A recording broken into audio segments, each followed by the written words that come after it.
आगे एक बेर आजो कोरा में तोरो जवानी खिलत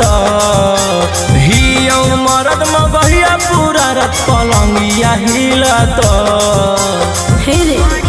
अरे केतना फुसलैनी हमर दिल ने पिघलत चमड़ी वाला चीजवा बिना हमर के ने मिलत केतना फुसलैनी हमर दिल ने पिघलत चमड़ी वाला चीजवा बिना हमर के ने मिलत।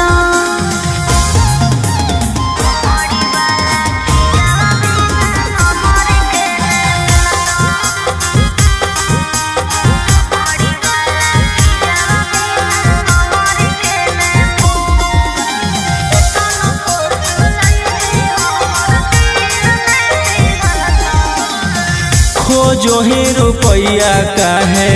लायक कुआर से तो निशा चिखा दे छौरी मांगो ही प्यार से सुन प्यार मोहब्बत से भरो है नहीं पेट रे केतना तू देनो पहले फाइनल कॉले रेट रे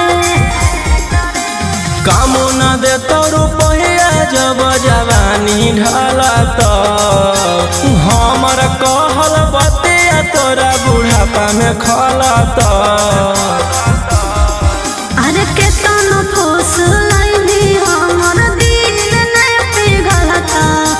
चमड़ी वाला चीजवा बिना हमर के न मिलत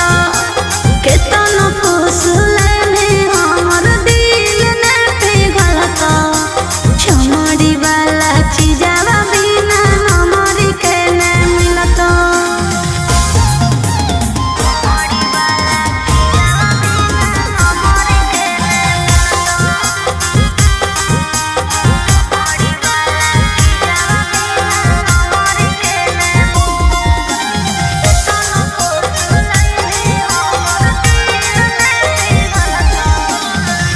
आज भर करा दे अपन चीजवा से भेट गे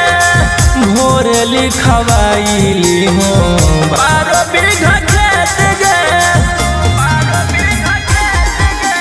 पहिले देखाओ अपन पेपर जमीन के तबे खैबो हम सवाद नमकीन के